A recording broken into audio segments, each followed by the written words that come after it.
Hi hello నమస్తే welcome to సుప్రీతీస్ kitchen. ఇవాళ మనం చేసుకోబోయే రెసిపీ కరేలా కుర్మా.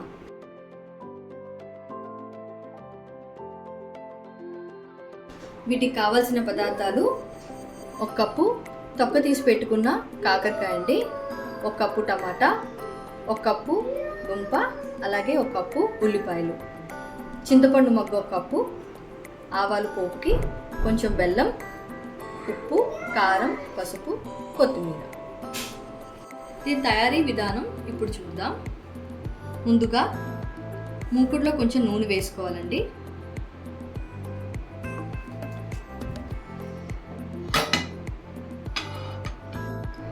కొద్దిగా ఆవాలు వేసుకుందాం. ఇవి కొంచెం చిట్పట్లాడిన తర్వాత మనం ముందుగా కట్ చేసి పెట్టుకున్న కూరగాయలవి మనం వేయించుకుందాం. ఒక కప్పు కాకరకాయలు, ఒక కప్పు ఉల్లిపాయలు, ఇవన్నీ లో ఫ్లేమ్లో వేయించుకోవాలండి. ఒక కప్పు దుంప,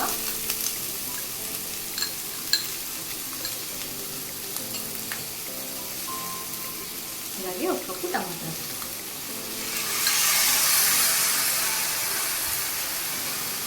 మనం ఇందులో కొంచెం ఉప్పు వేసి మనకు తొందరగా మగ్గుతాయి కదా కూరగాయలని, తగినంత ఉప్పు వేసుకొని మనం మూత పెట్టుకుందాం.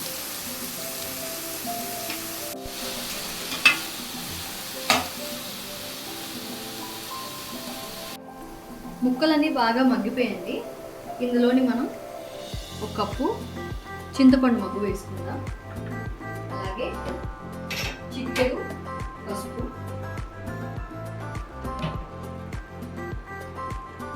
మీ రుచికి తగినంత కారం, కొంచెం బెల్లం వేసుకుందాం.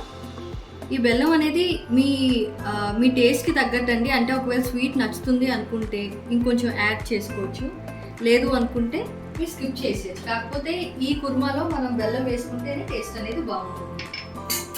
ఇవన్నీ ఒక్కసారి కలుపుకుందాం.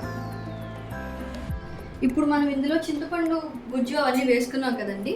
సో ఇప్పుడు ఒక 10 నిమిషాలు మనం మూత పెట్టుకుందాం. ఎందుకంటే ఈ ముక్కలకి ఉప్పు అలాగే పులుపు అన్నీ కూడా ముక్కలకి పడతాయి. ఒక 10 నిమిషాలు మగ్గించుకుందాం. ఇదిగోనండి కూర దగ్గర పడింది కదా. సో ఇప్పుడు వీటిని మనం కొత్తిమీరతో గార్నిష్ చేసుకొని సర్వింగ్ బౌల్లోకి తీసుకుందాం.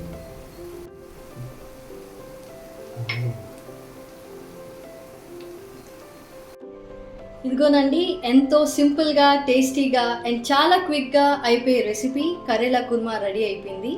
ఈ రెసిపీ కనుక మీకు నచ్చినట్లయితే లైక్ చేయండి, మీ ఫ్రెండ్స్కి షేర్ చేయండి అండ్ కమెంట్ సెక్షన్లో కమెంట్ చేయండి. వీలైతే ఈ ఛానల్ని సబ్స్క్రైబ్ కూడా చేసుకోండి. Thank you.